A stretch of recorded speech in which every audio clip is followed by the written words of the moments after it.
Okay.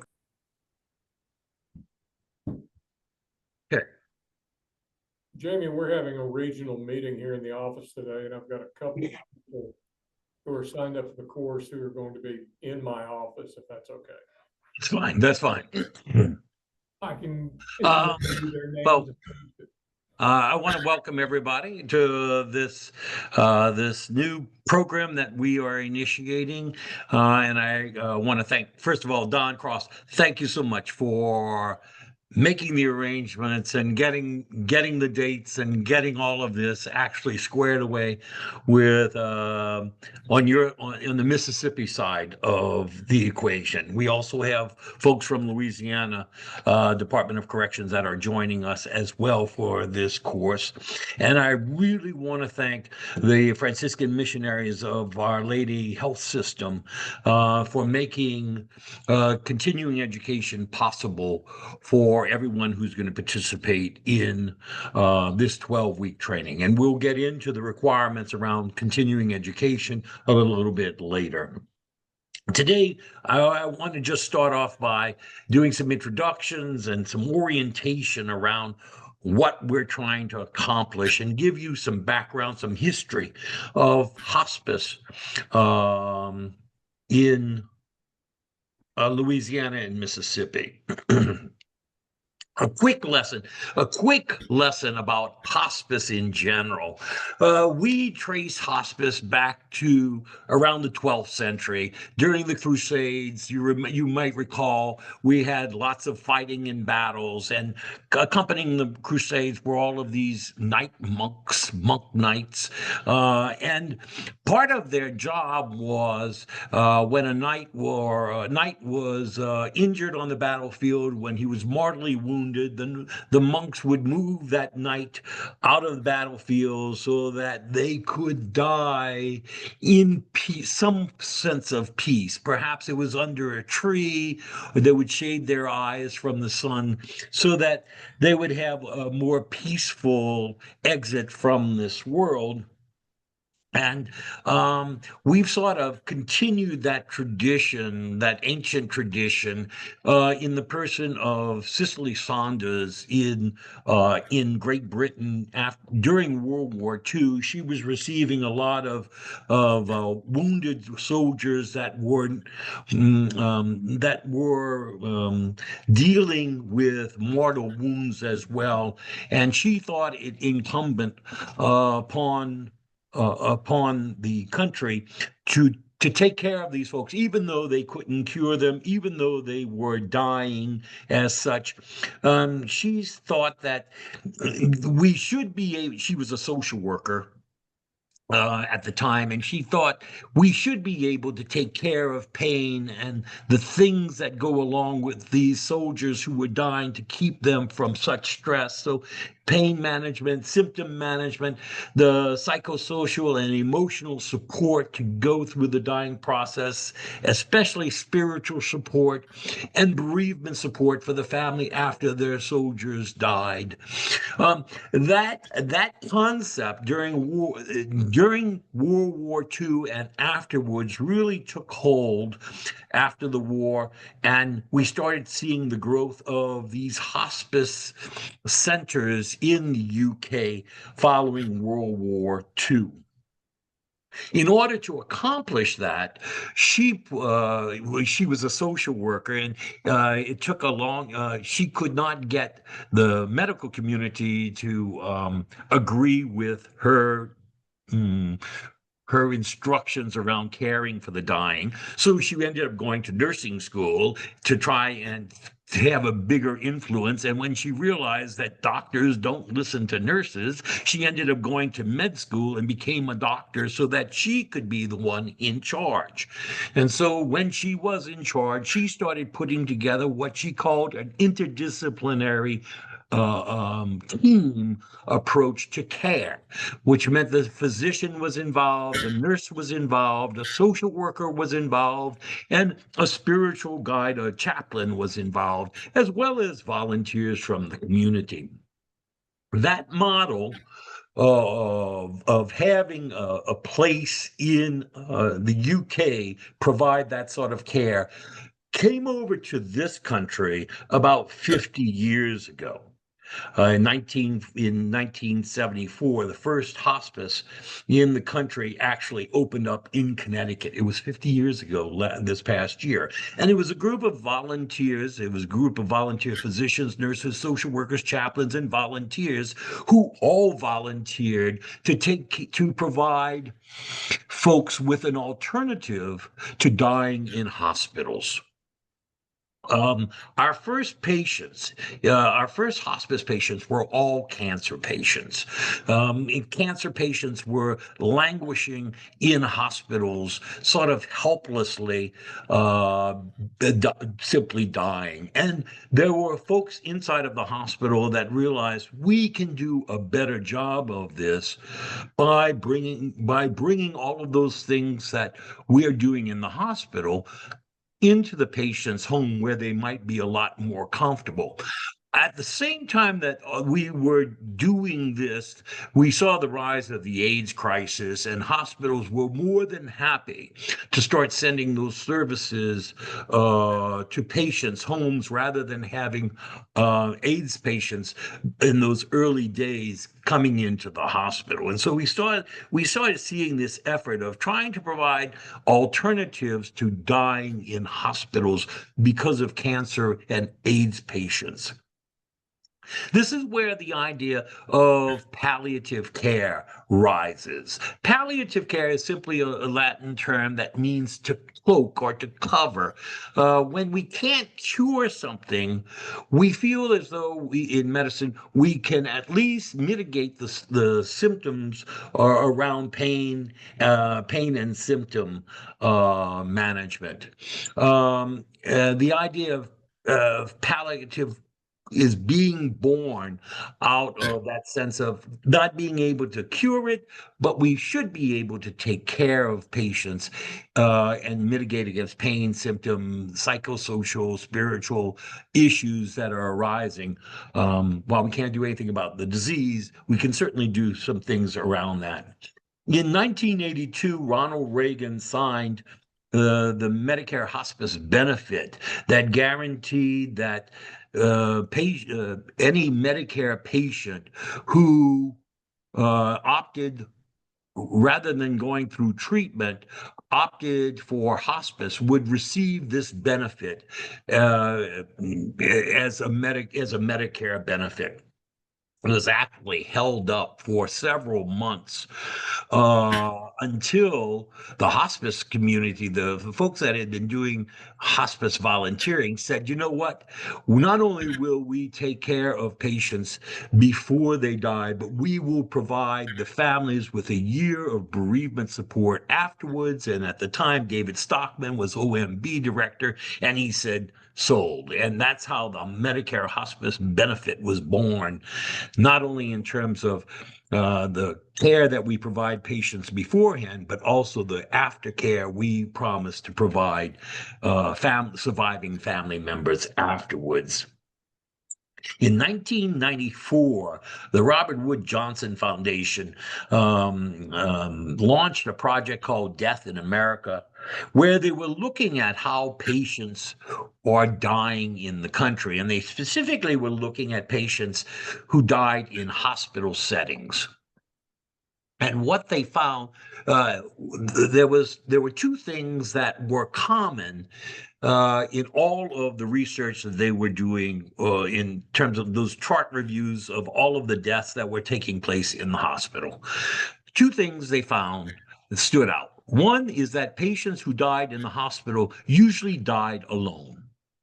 And the second part that they noticed was that patients who die in the hospital usually die in pain, which is, when you think about it, sort of unconscionable. But the hospitals have a way of overlooking the pain and symptoms that patients may be experiencing because they're very task oriented, and suffering was considered part of the process of healing. The first hospices in Mississippi and Louisiana actually opened up simultaneously in 1984. The first one in North Mississippi Medical in Tupelo, followed by Hospice Ministries in Jackson in 1998 and Whispering Pines in 1991. In Louisiana, it was actually up in Shreveport at Willis Knighton Hospice Hospital, followed by Hospice of Baton Rouge and Hospice of Acadiana in 1985. So those early programs didn't know what they were really doing, and so they would band together and they formed their nonprofit organizations to try and have a hub for exchanging information. They would meet regularly just to try and figure out what they're supposed to be doing. And that was the origins of the Louisiana Hospice Organization and the Mississippi Hospice Organization. They were established to find research around end-of-life care, to do professional education around end-of-life care, to do public awareness about what hospice is and what it's not around end-of-life care, and to advocate on behalf of hospice programs that were beginning to develop in those early days. In 2001, the Louisiana Hospice and Mississippi Hospice organizations merged into one organization called the Louisiana Mississippi Hospice Organization, which we are now, some 24 years later. We're one of 36 or such organizations across the country that cover 44 states. And in 2024, there were 120 hospices in Louisiana and 84 in Mississippi. Now, when I say hospices, those are licenses. That doesn't mean actual locations. Those are the actual licenses that are issued by the departments of health. One of those licenses, in one of the 120 licenses in Louisiana, is actually licensed at Angola. It's the first and only hospice in the country to be licensed by the Department of Health in the country. And those 200 hospices have they may have multiple locations around them. They service a 50-mile radius from their office. But last year, they serviced over 47,000 patients and families throughout Louisiana and Mississippi. Every day, these hospices service an average daily census. We have an average daily census of over 11,000 patients and families that we're taking care of. And I say patients and families because when you're talking about hospice, you're talking not just about the patient, but about the family. Whoever that patient calls family is considered a unit of care.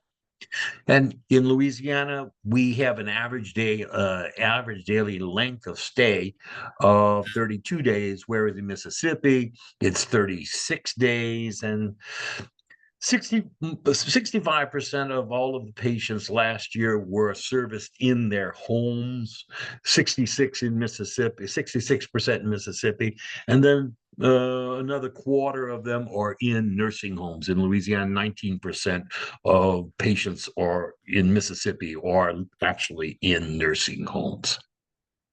I want to stop here and just ask, does anyone have any questions about anything I've said thus far?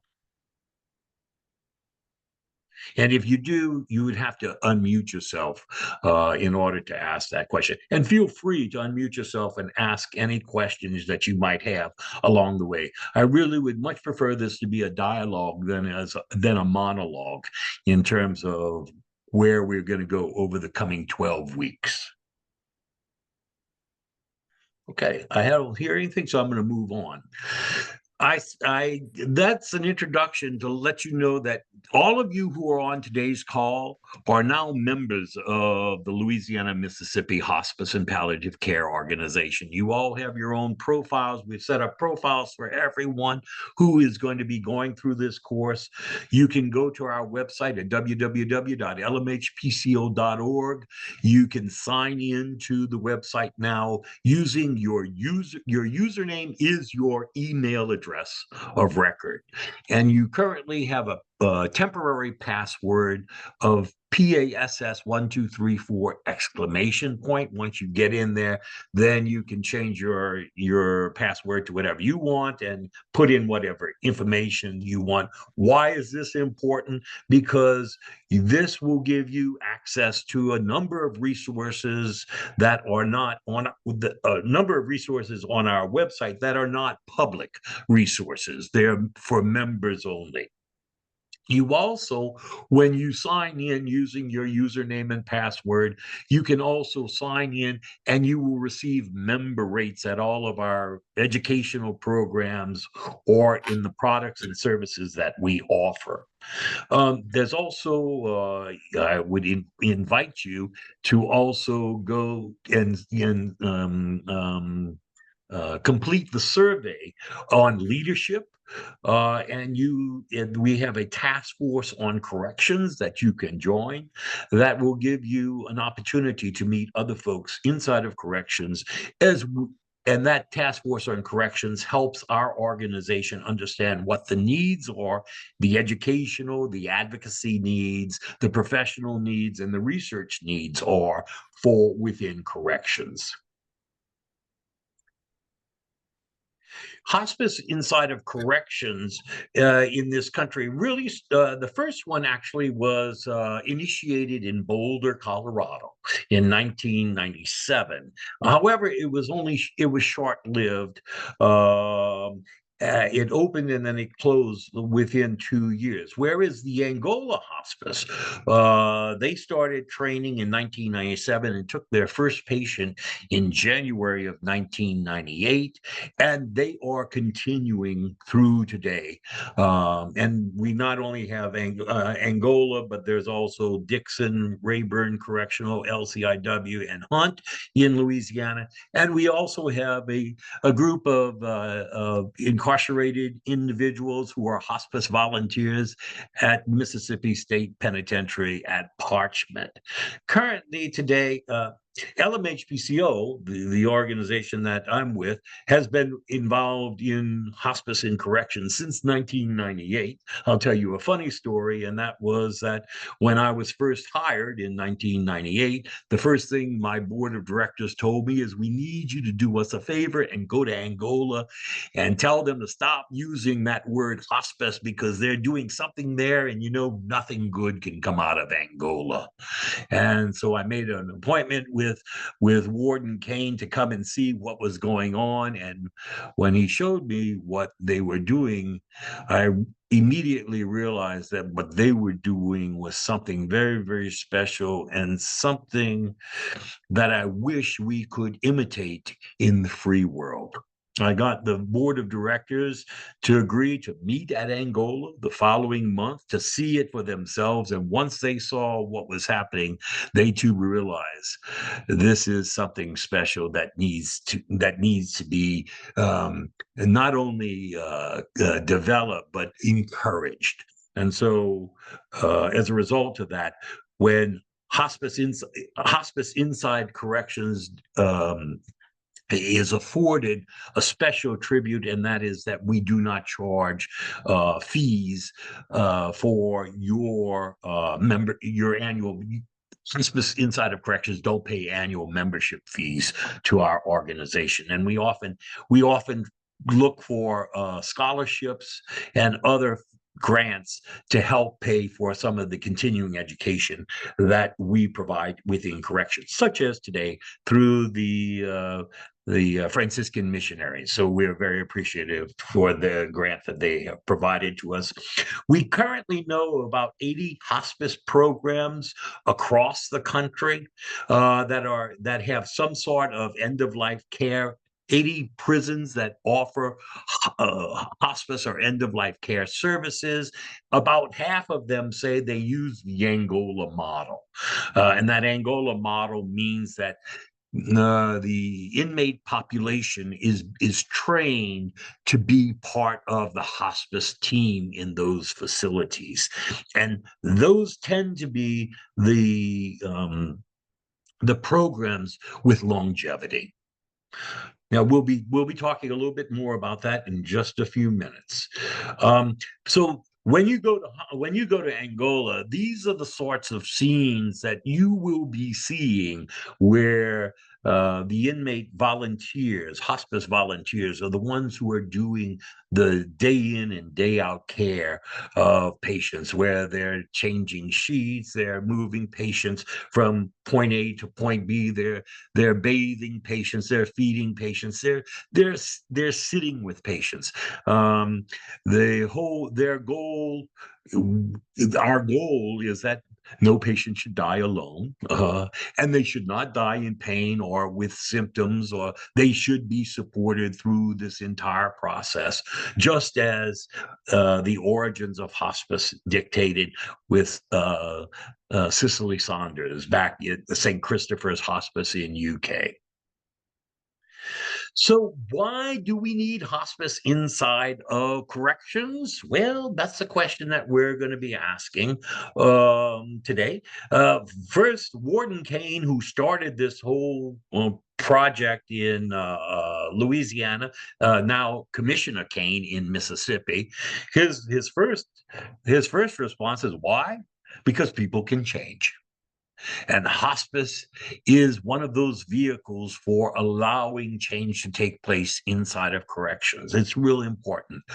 I provided everyone if you received today's calendar invite. In that calendar invite, you should have seen an article by Ira Byock called "Dying Well in Corrections: Why Should We Care?" Well, if we have some time today, I would like to have a conversation around that question, in terms of if you read that article. If we haven't read that article, you will get another chance with me next week as we go with clinical guidelines for hospice inside of corrections, and we can talk about it then. But I'd like to get your feedback on this article by Ira Byock as to why hospice inside of corrections is so important. For many of us, it's the right thing to do. Hospice provides incarcerated patients with a level of care that should be afforded to everyone at the end of life. Does it save money? There is evidence to show that it does save money, although that is not a primary reason for opening hospices. But a lot of folks in the administration say, well, that's a really good reason why we should have hospice inside of corrections. There are many secondary benefits that we're going to talk about in just a short while. One of which is that one of the things they notice is that there's a lowering of violence inside of corrections when hospices have been around. When you start treating human beings like human beings, you know what? They start responding like human beings. And we've seen not only a transformation in terms of general population, but also in terms of correctional officers, in terms of the way in which they perceive the folks that they are providing security for. It provides incarcerated folks with a meaningful experience, not only the patient, but also the hospice volunteers that will be trained in your facilities to help you provide that care. It provides society with a different perspective on who these folks are within corrections. And I'm very, very happy today to have with us Catherine Cipriano, who is a doctor of social work at the University of Utah. Catherine's on today's call, and I've asked her. She went to Angola about 10 years ago now, 10 years. And she did a lot of research around the hospice program. And I've asked her to join us today to talk about some of the research findings that she has. Catherine? Great. Well, thank you, Jamie. And hello to, I hope, sunny Mississippi. I'm speaking to you today from a blizzard in Salt Lake City, Utah. So I made it to my office today. We've had 11 inches in the last 6 hours. So that's my commitment to you I got here. So I'm delighted to be here. And really also to voice my appreciation for my good friend Jamie, who helped us, my 2 colleagues and I, Dr. Pat Berry and Dr. Kristen Cloys, gave us introduction to Warden Kane about a decade ago. And I think you probably would agree with me. It was an unusual thing to allow outside researchers from another state to come in and actually explore the hospice at Angola to see if it was working or not working, and also to determine kind of what made it tick. And so we made 4 separate trips there, and we examined the medical records, which was not easy because there had been a flood at Angola about 5 years before we were there. Many of the medical records were wet. They were paper records at that time. And but the staff at the facility were extremely helpful to give us access to data, to give us access to corrections officers, to give us access to the healthcare team, and then also to the inmate volunteers. And so that's the focus of what I'm going to share with today. Because if you're jumping on board here, it's important that you know there's a research scientific basis for why not only Angola came into existence as such an exceptional hospice, but how it's been able to sustain itself. So, Jamie, are you advancing my slides? All right. So in these 4 trips that we made, what we did is we examined all the outcomes, and that included the medical outcomes of care, the change in the number of hospitalizations that were undesirable as reported by the incarcerated patients, and the attitude of the staff. And after conducting multiple interviews with key stakeholders, we identified these 5 essential elements of care. And these vary, they overlap with what we find in exceptional community-based hospice, but some of these are unique to the hospice setting in corrections. First is patient-centered care. Care is given unconditionally. It is given to all incarcerated persons on the basis of their medical needs. The withholding of care is never allowed. It is given unconditionally, regardless of reason for incarceration or behavior within the prison. The staff in particular, and then the inmate volunteers, and I will say inmate volunteers, that was the correct language when we did the study. It's a little bit to say incarcerated person volunteer, but I'll try as best I can. Are warmly responsive, not only to dying patients, but also to each other as members of a team. And the patients who are dying perceive that responsiveness. They form real relationships. This was an amazing thing that we saw within the hospice, the referring of incarcerated volunteers, hospice volunteers, toward their patients as brother and to each other as brother. We were also struck with the depth of knowledge they had about each patient, about their preferences, about their values, about what made them comfortable as they did their care rotations. The next aspect that's unique is the inmate volunteer model. As Jamie said, there are many hospices in prisons in the United States. Some actually hire agencies to come in and deliver that care. But the most successful and the most sustainable prison hospices are the ones that use the inmate volunteer model. This is the peer-to-peer direct one-to-one care. The inmate volunteers themselves say we do work well above and beyond the role of an orderly in terms of routine care. And the provision of exceptional and continuing education is also part of the inmate volunteer model. The more experienced inmate volunteers educate the new volunteers, not just about hospice best practices, but about the unique patient needs and the patients that are paneled at the time that they give the care. One thing you find in prison hospice when it works well that's not necessary out in the free world is the issues of safety and security. It's important to know, and Warden Kane, when we interviewed him, emphasized that it is always security first, that we teach inmate volunteers good boundaries, but not barriers. They can be creative in the delivery of care, but as we know, we're all in healthcare. The difference between the care we would give ourselves and our family, different than the care we deliver professionally. Those boundaries really matter.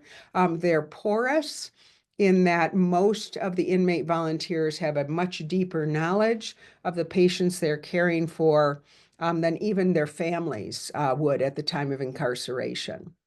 The rules for safety and security, while tight, are adaptable and are directed by the principle of right motives. And I think in my notes, as I reviewed my notes preparing for this talk today, we found the term leading with right motives appeared 43 times in interviews that we conducted.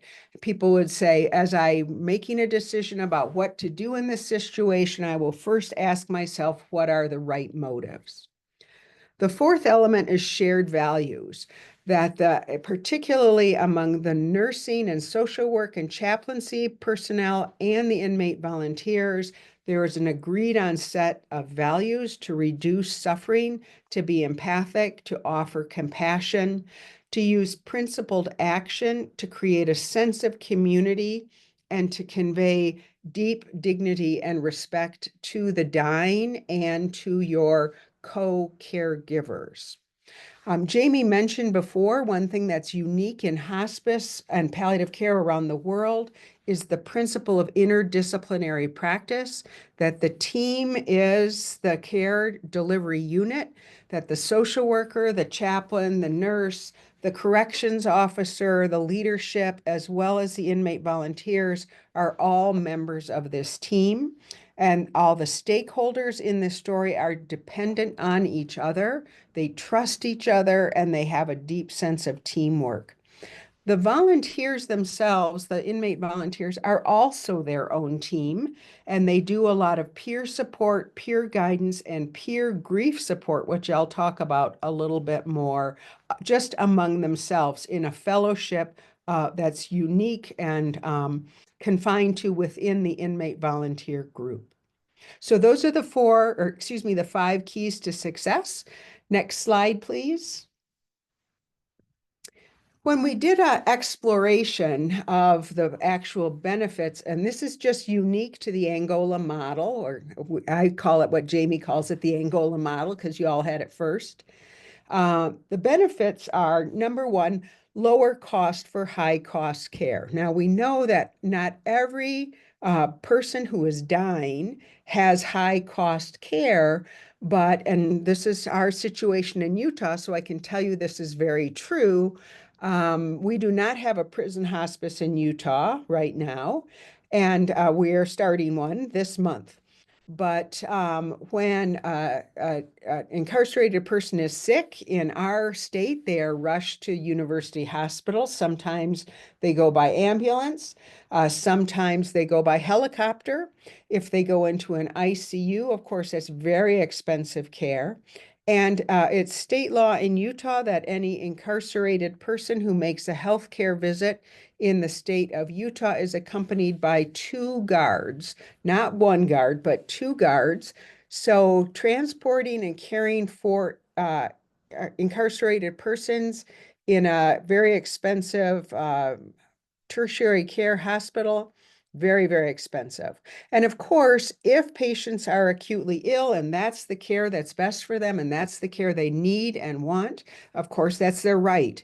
But many people, when they end up with high cost chronic health care, don't want that care any longer. They want to be comfortable. They want to not be transported. They don't want care delivered to them by strangers. And so when people do say, I don't want to be transported back to the hospital for the next pneumonia or the next other infection or the next situation or cardiac event, I want to stay here in the inpatient hospice in the prison, we do see lower costs. Now, what helps that low cost occur is if we have early goals of care discussion. Now, this was a distinctive feature in the Angola hospice, long before other prison hospices were even bringing in the idea that a conversation between a healthcare professional, whether it's a physician, a chaplain, a social worker, or one of the senior nurses, and the person with chronic progressive disease that could lead to an advance directive that said, let me just remain comfortable. This is how I want to communicate with my family. Maybe my family can come in. That really is the big factor in lowering cost, just as it is in community-based hospice and palliative care. The second benefit is the use of inmate delivered care for good. So well-trained inmate volunteers get formal education and training. They're supervised by peers and by the medical team.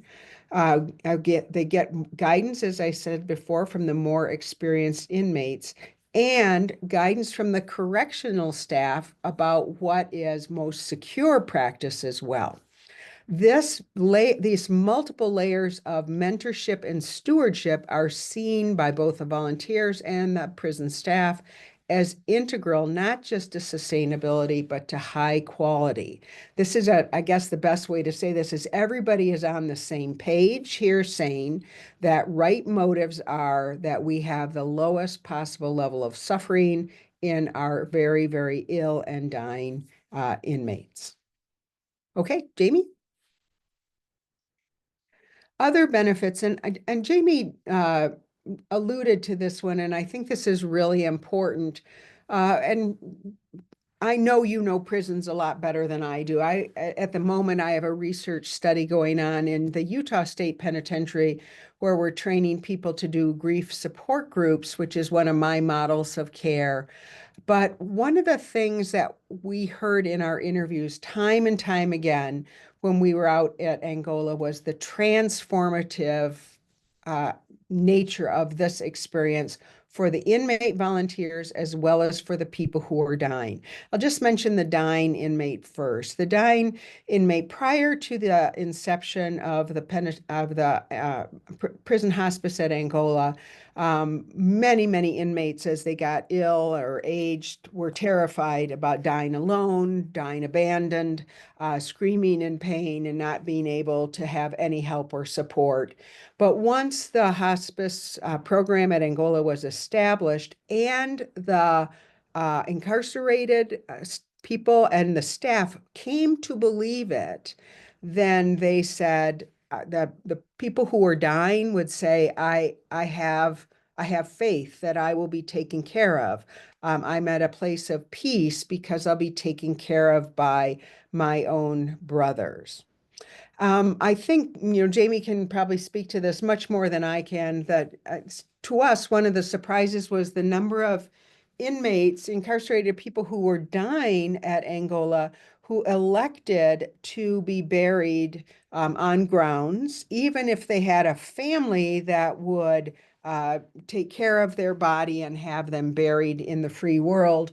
Many, many, many of the dying incarcerated persons elected to be buried at Angola and on grounds. And we had on one of our visits the opportunity to see an inmate buried, and it's an extremely moving experience. But let's turn to the inmate volunteers themselves. They had many motivations for why they would do this work. Some came from families where They had observed very painful and horrible deaths. Many of the inmate volunteers were grieved that when they had a parent die or a grandparent die, they could not leave the prison. They had to stay in the prison and could not participate in care for their own family. And so this gave them an opportunity to sort of fulfill that interpersonal need. They felt a sense of growth. They felt a sense of ethical service to their brothers. And of course, this is true in the women's prison as well, that were dying, that were vulnerable, that would have been in danger otherwise. Many saw this as a way to pay back a debt to society. Those incarcerated persons who had come to terms with the magnitude of perhaps the situation that brought them to prison and kept them in prison now saw this as an opportunity to make amends to society, to others who might have been harmed by them earlier in their life. And so when Jamie talks about it being transformative, it's important to understand that this is actually, and this is, I'm echoing Warden Kane here, this is that transformation that's restorative of the individual's personhood as well as their spiritual self, regardless of any unique faith tradition. And then the other thing the inmate volunteers got was an incredible sense of identity in this community of peer caregivers. And particularly for those incarcerated people who were peer volunteers and left, not only did they learn the skills of physically and emotionally caring for other human beings, but they gained community skills of how to live in community and not just to give to community, but to receive from community. This incredible interdependence that we in the free world take for granted. All right, next. And then I think Jamie also mentioned this. The prison itself actually changes. And I don't want to hurt anybody's feelings here, but my understanding was that before the hospice program and before the seminary, which predated the hospice program, starting at Louisiana State Penitentiary, I think Angola prison was at that time the most violent prison in the United States. And violent meaning inmate on inmate violence, inmate on corrections officer violence. And so now this didn't happen overnight, but we were able to interview volunteers who were some of the original volunteers at the Angola hospice program, and then the new recent volunteers, and just the difference between what the original volunteers told us was the life before the hospice and how the hospice transformed it. And I can't think of a better word than transformation, Jamie. I was going through my thesaurus, and I think this is the best word that, and it's not that violence magically disappears and everybody's holding hands and singing kumbaya. I'm not saying that. But what we're able to discern is that in an atmosphere that was no longer characterized by easy violence, by pain, despair, and isolation, the entire atmosphere of the prison changed, not just in the hospice setting, but throughout the general population. Many of the volunteers who knew how to take care of people who were very sick and dying in the hospice setting were also able to care for each other with less catastrophic health and emotional situations in the general population. The other thing that heightened was dignity by both corrections officers and staff as the entire atmosphere was humanized. There was a reduction in violence between incarcerated persons themselves and between incarcerated persons and corrections officers. And of course, life in a prison is no picnic, but if some of the challenges of some of the difficulties can be raised and improved, that's important. Okay, and then the last one. Jamie, my next slide. This, I think, is a little underappreciated because most prisons get very little media coverage unless there's something bad happening. But as the Angola story moved out across the country through the documentary, through some of the publications, through many other efforts, through just news media around the country as more and more prisons were adopting the Angola model, people got a different sense of what a prison is, what it does, and what it's for, by those in the free world. So the amazing thing here is that when LMHPCO collaborated with the Louisiana State Penitentiary Hospice Program, this started what I would call, and I'm a social worker, a social justice transformation. And it brought it into never a complete fruition because staff change and education needs to happen continuously.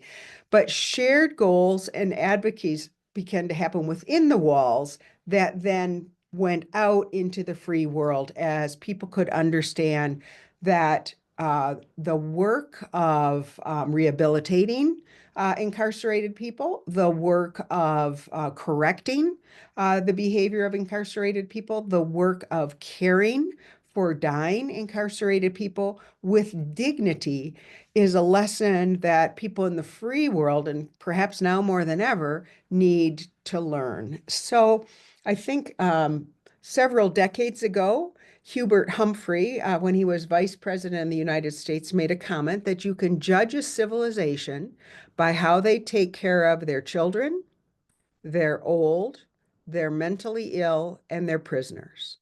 And when we extend compassion to people who cannot claim compassion for themselves, because children can't, and the very old and the mentally ill, and prisoners can actually not claim that. They have no social stature.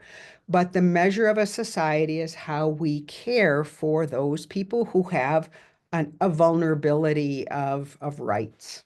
So those are my thoughts. And again, I hope just these my few little slides inspire you to know that not only is there an ethos behind this, there's a science behind this.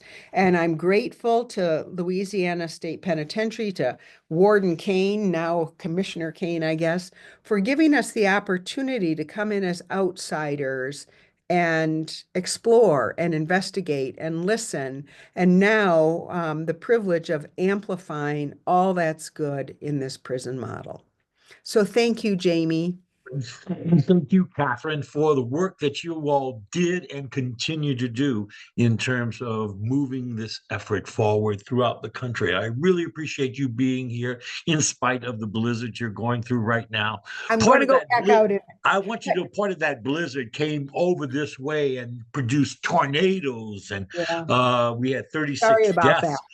36 deaths as a result Yeah. of these storms that all originate out of that blizzard that you all are having. So we're with you. So All right. Thanks. before I let Everybody. Catherine, does Mhm. anyone have any questions for Catherine before she signs off? Yeah, Don. Dr. Cipriano, um, as you look back over your experience, what is the one thing that really stands out to you above all else as the most impactful um, part of seeing the hospice program there at Angola? Well, I think the start of that question is the care that the prison medical and healthcare leadership put into selecting the first inmate volunteers, because they sort of set the tone for everyone. And that first group of people, the social workers, the nurses, a couple of the physicians were involved, the chaplains, big role, who did those interviews. And then as time went on, of course, the established inmate volunteers interviewed the new volunteers, but they set the conscience. And so I return to Jamie's comment that if you want it to be truly transformative in the lives of human beings, you start with right motives. And those, and of course, we only interviewed the men. We didn't get into the women's prison at that time, but they said right motives again and again and again. Now, if you had never been in corrections and you have all your stereotyped visions of what incarcerated people are like, and you hear people talking about right motives, I mean, light bulbs just go on over your forehead. So I think that's the fundamental thing, and that's a great question. Don, one of the things that I've witnessed is that the hospice volunteers, they become the protectors of this program. They are very well aware that whatever the warden giveth, the warden can taketh away, and they protect the program. And when there are problems, they are the first ones to say, "There's a problem here. We cannot jeopardize the gains that we've accomplished through this program." And so problems are really resolved by the inmate population itself. It's Yeah. Thank you. Any Um, any yeah. other questions before we move on? Yeah, follow that up, please. Uh-huh. What was your impression of the interworking, the relationship between the medical side, the security side, the hospice volunteers? I mean, I think your point is extremely good about the training of the initial group of volunteers, but how did you see those three parts of the hospice care working together? So I would say our understanding from some of the corrections officers that worked there before the hospice, they used to say they never wanted to work in the infirmary. They didn't want to see it. They didn't want to see what it was like. And then by the time we were there and exploring this, Don, the corrections officers wanted that duty. They wanted to be there. And so I think, you do need to get commitment from all parties. Okay. Because I mean, if you think about it from a stereotypic view from the free world, people would say, why bother? Why bother? But when people see that it changes how people die, when it changes how the people who are caring for the dying changes their lives. And by the way, these inmate volunteers, they grieve these deaths just like you would grieve the death of a brother. This is not insignificant. When the healthcare team sees care delivered that way, it elevates their game. I know when I work in palliative care, I do better work when the whole team's working well. You do need leadership buy-in, and you couldn't have asked for more than Warden Kane at the time. There were many naysayers. Jamie could tell you there were many naysayers who would say, it's not worth it. It's too much time. You got to keep training people. But, you're training your corrections officers continually, right? You're always keeping them fresh. And so it takes that kind of commitment. You want everybody all in, but you need the point of the arrow, Don. You need the core committed people at the start. And then over time, they'll influence the rest. And see, we have a chaplain on the call nodding his head because chaplain knows it takes a little bit of leaven, but you can the whole loaf, right? Yeah. And I think that's really what it's about. Don, to your point, without security's cooperation, none of this gets done. Absolutely. Security is that's why security has to be included in the interdisciplinary team. It's physicians, nurse, social workers, chaplain, volunteers, Angola, it's security and classifications. Right. Those are two additional components of what we call the IDT, the interdisciplinary team, and decisions have to include security in order for any of this to happen. Right. Right. Jamie, can I say something? Sure. Lisa? Hey, Don, huh? Having been in the very front part when we were first working with Angola, when they were first putting everything together, being an outsider coming in, it was definitely buy-in from the warden McFadder who was there. You have to have one of the leadership team that's in that area to have buy-in. You have to have them to be able to trickle down. It's a trickle down effect. And I was there several times in and out, just delivering equipment and doing things in a I was there and so I got to see a whole lot of different things behind the scenes too, and so did Jamie. Wandering around, they would show us different things, but it was definitely the buy-in of the upper management to be able to make sure that they were able to corral the people that were below them. I saw things that between the guards and the original volunteers, they were still learning. You know, they were given a little more leeway than what a normal inmate was given, and so there was a few little tension areas when it first started with that, but you had buy-in, and they had their back. So once they knew that this was going to be a viable program and really good, the volunteer program blossomed. And that thought process blossomed amongst the guards who were there too, once they realized that this was a true program and not a fly-by-night. Right. Not something that was just going to come in and just leave. And I'm going to have to hop off now. And I Right. thank you again Can for I the, say something before you leave? but I will Right. say that given my age, I believe I'm the oldest one on this call, but we had a hard time selling hospice in the community when it started in the community too. True, true, Right. true.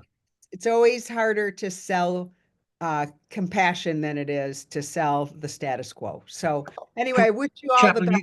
Chaplain, you had a question? Yeah, I just wanted to say I agree wholeheartedly with what you're talking about because I was there. I was a hospice volunteer in Angola. Yeah. And Jamie taught me.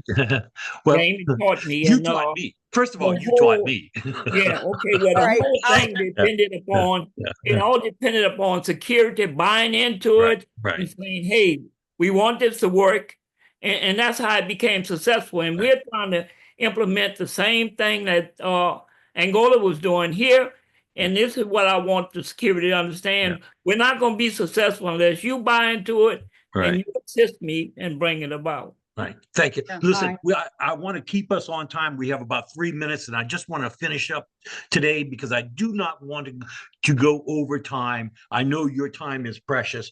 All I want to say is that we now have programs in these 5 programs in Louisiana. We have almost 5,000 men currently who are 50 years or older in corrections in Louisiana. That's important. That's important research for corrections in Louisiana. In Mississippi, we have guys at Parchment who have been trained, but we are looking to do Central and the Mississippi Correctional Institute for Women as well.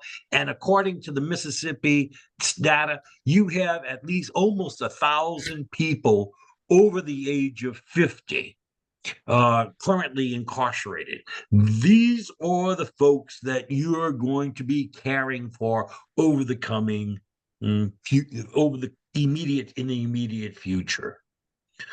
I was going to show a little segment of, we'll hold this for next week, but this is, there is a great program called Serving Life that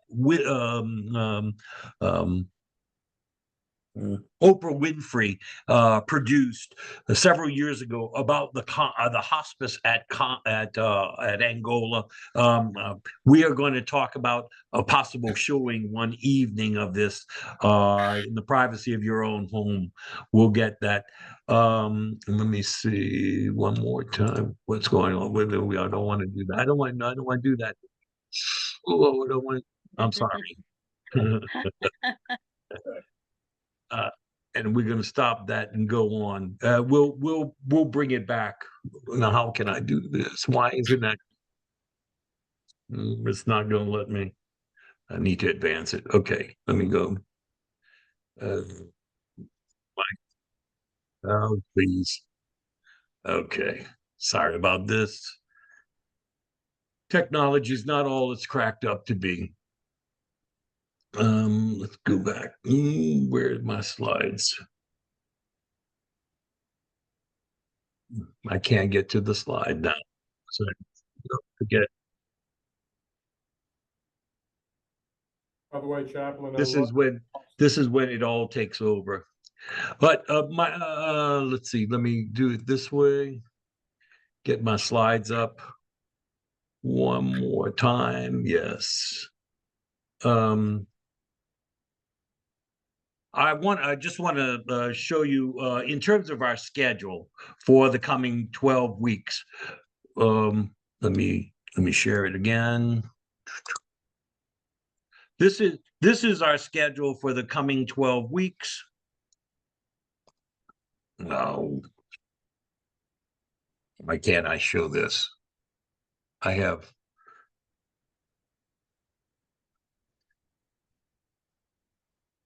It just will not stop. Sorry. Okay.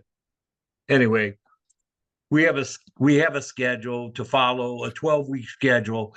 We are going to you will be receiving continuing education, but in order for you to receive that continuing education credit, I need everyone who is watching today to please go into the chat box that you will see at the bottom. I need you to type in your name and your email address. If you will do that before we close today's session, that way we can record that you were actually here. We need to make sure that you have the calendar invites, that you've received the calendar invite to with the Zoom.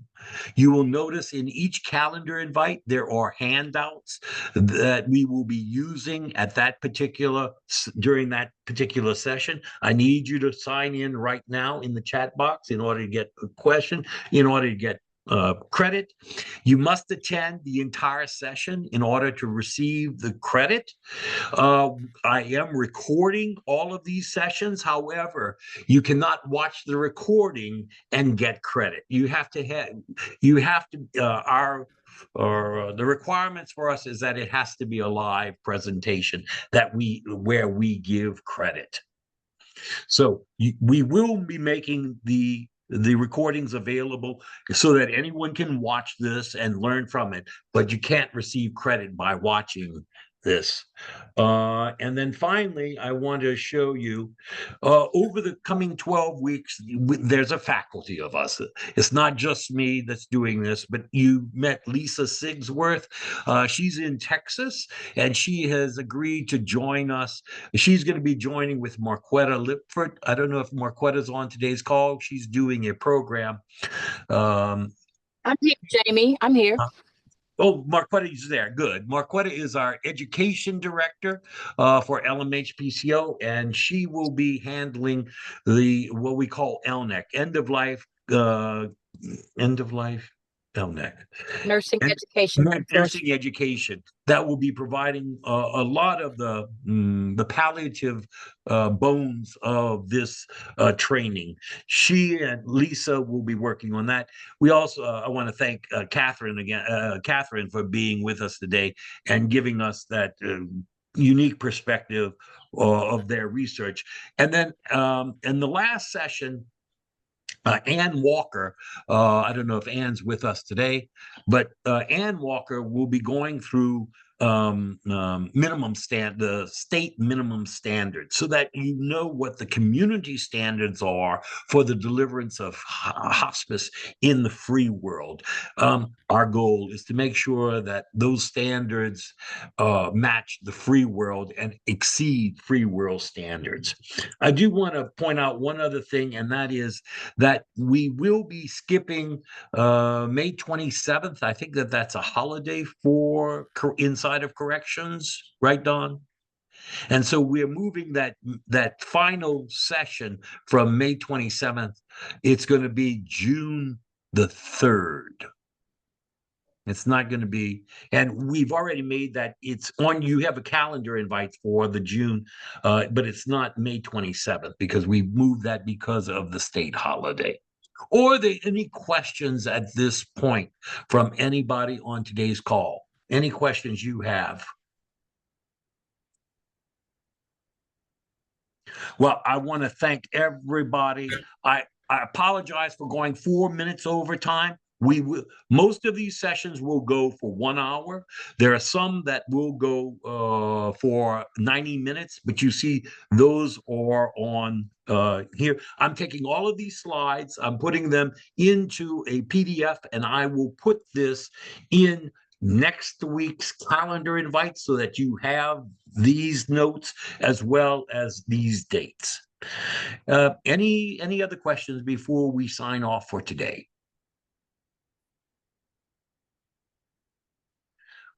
I really want to thank again, Don. Thank you for arranging all of this. We want to thank the Franciscan missionaries for underwriting the cost of your continuing education credit. I want to thank all of our faculty members, Catherine and Lisa and Marquetta and Ann, for volunteering to provide this 12-week training. I hope it's as valuable to you as it is going to be to the men and women that you will be servicing over the coming years through hospice and palliative services. Thank you. Take care, everyone.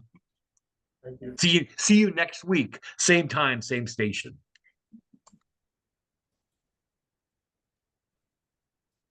Marquetta, did you want to meet? You're on mute.